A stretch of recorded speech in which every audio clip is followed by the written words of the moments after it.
जन औषधी केंद्राचे स्थलांतर करण्याच्या निर्णयाचा निषेध करत भारतीय जनता पक्षाचे कार्यकर्ते शुक्रवारी बिम्स रुग्णालयासमोर काळे कपडे बांधून आंदोलन करून आपला रोष व्यक्त केला। हातात पत्रके धरून घोषणा देत आंदोलन करणाऱ्या भाजपा कार्यकर्त्यांनी गरिबांविरोधी सिद्धरामय्या अशा घोषणांनी सरकारचा निषेध केला। आरोग्य खात्यामध्ये लूट सुरू असल्याचा आरोप करत काळे कपडे हाताला बांधून कार्यकर्ते जमिनीवर बसून आंदोलनात सहभागी झाले। ಒಂದು ಯಾವ ರೀತಿ ಅವರು ಜನರಿಗೆ ತೊಂದರೆ ಕೊಡ್ತಾ ಇದ್ದಾರೆ ಅನ್ನೋ ಸಲುವಾಗಿ ಇವತ್ತು ನಾವು ಇಲ್ಲಿ ಎಲ್ಲ ಕೂಡಿದೀವಿ। ಜನೌಷಧಿ ಅಂತಂದ್ರೆ ಜನರಿಕ್ ಮೆಡಿಸಿನ್ ಅಂತಂದ್ರೆ ನಮ್ಮ ಬಡವರಿಗೆ ಬಹಳ ಒಂದು ಕಡಿಮೆ ರೇಟ್ ಒಳಗೆ ಸಿಗುವಂತ ಔಷಧಿಗಳು। ಕೇಂದ್ರ ಸರ್ಕಾರದ ಒಂದು ಮಹತ್ವದ ಯೋಜನೆ ಮೋದಿಜಿ ಅವರು ಬಡ ಜನರಿಗೆ ಒಂದು ಒಳ್ಳೆಯದಾಗ್ಲಿ ಸಾಕಷ್ಟು ಈಗ ನೋಡಿದ್ರಿ ಬಡವರಿಗೆ ಈ ಡಯಾಬಿಟಿಸ್ ಇರ್ಬೋದು, ಕ್ಯಾನ್ಸರ್ ಇರ್ಬೋದು, ಹಾರ್ಟ್ ಪೇಷಂಟ್ ಇರ್ಬೋದು, ಇವ್ರಿಗೆಲ್ಲ ಔಷಧ ತಗೋಬೇಕಾದ್ರೆ ಒಂದು ತಿಂಗಳಿಗೆ ಮಿನಿಮಮ್ 5,000 ರಿಂದ 6,000 ಖರ್ಚು ಬರುವಂತದ್ದು ನಾವೆಲ್ಲ ನೋಡಿದ್ವಿ। ಜನೌಷಧಿ ಅಥವಾ ಜನರಿಕ್ ಮೆಡಿಸಿನ್ ತಗೊಳ್ಳೋದ್ರಿಂದ 5,000 ಬರುವಂತ ಖರ್ಚು ಇವತ್ತು ಬರೀ 500 ರೂಪಾಯಿಗೆ ಅವ್ರಿಗೆಲ್ಲ ಔಷಧಿಗಳು ಸಿಗುವಂತ ಒಂದು ವ್ಯವಸ್ಥೆಯನ್ನ ಕೇಂದ್ರ ಸರ್ಕಾರದವರು ಮಾಡಿದ್ರು। ಅದನ್ನ ಇವತ್ತು ಒಂದು ರಾಜ್ಯ ಸರ್ಕಾರ ಏನ್ ಯಾವ ಹೇಳ್ತಾರಂತಂದ್ರ ನಾವು ಸರ್ಕಾರದಿಂದ ಔಷಧ ಕೊಡತ್ತೀವಿ ಗೌರ್ಮೆಂಟ್ ಹಾಸ್ಪಿಟಲ್ ಒಳಗ, ಅದಕ್ಕಲ್ಲಿ ಈ ಜನೌಷಧಿ ಕೇಂದ್ರ ಇರಬಾರದು ಅನ್ನುವಂತ ಒಂದು ಆದೇಶನ ಹೊರಡಿಸಿದಾರ।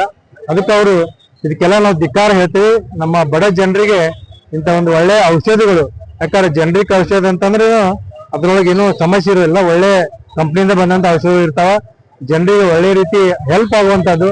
ಅಂತದನ್ನ ಇವತ್ತು ಬಂದ್ ಮಾಡುವಂತ ಕೆಲಸ ಇವತ್ತು ಸರ್ಕಾರದವ್ರು ಮಾಡಿದ್ದನ್ನ ನಾವು ಇವತ್ತು ಸಾಂಕೇತಿಕವಾಗಿ ಇಲ್ಲಿ ಸಿವಿಲ್ ಹಾಸ್ಪಿಟಲ್ ಮುಂಚೆ ಇವತ್ತು ಪ್ರತಿಭಟನೆ ಮಾಡ್ತಾ ಇದ್ದೀವಿ।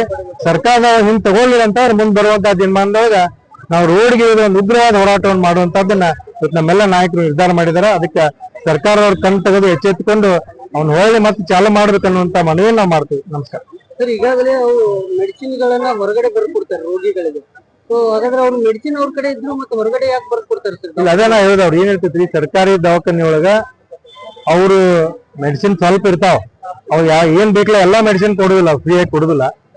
ಅವ್ರು ಬರೆದು ಕೊಟ್ಟು ಹೊರಗೆ ಅಂದ್ರೆ ಏನೈತೆ ಅವ್ರ ಕಮಿಷನ್ ಮಾತಾಡಿರ್ಬೇಕಂತ ಅನ್ಸುತ್ತೆ। ಯಾಕಂದ್ರೆ ಇವತ್ತ ನಮ್ಮ ಕರ್ನಾಟಕ ಸರ್ಕಾರದ ಆರೋಗ್ಯ ಮಂತ್ರಿ ಗುಂಡೂರಾವ್ ಅವರು ಗೊತ್ತಾಗಿ ಆರೋಗ್ಯ ಡೀಲಿಂಗ್ ಮಾಡಿರ್ಬೇಕಂತ ಜನ ಮಾತಾಡೋದೆಲ್ಲ ಕೇಳಿದೆ ನಾವು, ಅದಿದ್ದು ಇರ್ಬೋದು ಅನ್ನುವಂಥದ್ದು ನಮಗ್ ಸಂಶಯ ಬಂದು ಇವೆಲ್ಲ ಮಾಡೋದು। ಅವ್ರು ಇಲ್ಲಪ್ಪ ಅಂತಂದ್ರೆ ಅವ್ನ ಮತ್ತೆ ಹೊಳ್ಳಿ ಇವತ್ತು ಜನರಿಕ್ ಮೆಡಿಸಿನ್ ನಾವು ಮಳಿಗೆಗಳು ಮತ್ತೆ ಚಾಲೂ ಮಾಡ್ಬೇಕಂತ ಕೇಳ್ತೀವಿ। Thank you. ಜನೌಷಧಿ ಕೇಂದ್ರ ನಮ್ಮ ಹೆಮ್ಮೆಯ ಪ್ರಧಾನಮಂತ್ರಿ ಶ್ರೀ ನರೇಂದ್ರ ಮೋದಿಜಿ ಅವರು ಮಾಡಿದ್ದಾರೆ। ಆದರೆ ನಮ್ಮ ಕರ್ನಾಟಕದ ಆರೋಗ್ಯ ಮಂತ್ರಿ ದಿನೇಶ್ ಗುಂಡೂರಾವ್ ಅವರು ಈ ಜನೌಷಧಿ ಕೇಂದ್ರ ಸ್ಥಳಾಂತರ ಮಾಡಿ ಅಂತ ಹೇಳಿದ್ದಾರೆ। ಜನೌಷಧಿ ಕೇಂದ್ರದಲ್ಲಿ ಸಿಗುವುದು ಜನೌಷಧಿ 1 ರೂಪಾಯಿಗೆ ಸಿಗ್ತದ ಅಂದ್ರ ಬಿಗ್ ಫಾರ್ಮಾದ ಕಂಪನಿದ ಔಷಧಿ 200 ರೂಪೀಸ್ಗೆ ಸಿಗ್ತದ, ಅಷ್ಟ ವ್ಯತ್ಯಾಸ ಆ ರೇಟ್ ಒಳಗಿದೆ।